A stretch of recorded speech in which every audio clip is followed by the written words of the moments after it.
మాట పెడుసైనా మనసులో వెన్న రాయిలా ఉన్నవాడిలోన దేవుడెవరికి తెలుసును నాకన్నా చూసేకి అగ్గిరవ్వ మాదిరి ఉంటాడే నా సావే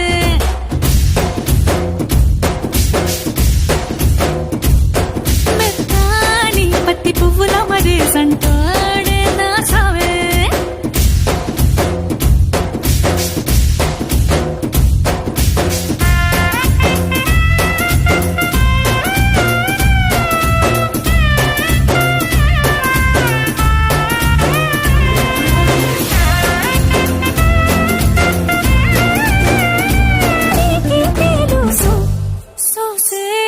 అగ్గిరవ్వ మాదిరి ఉంటా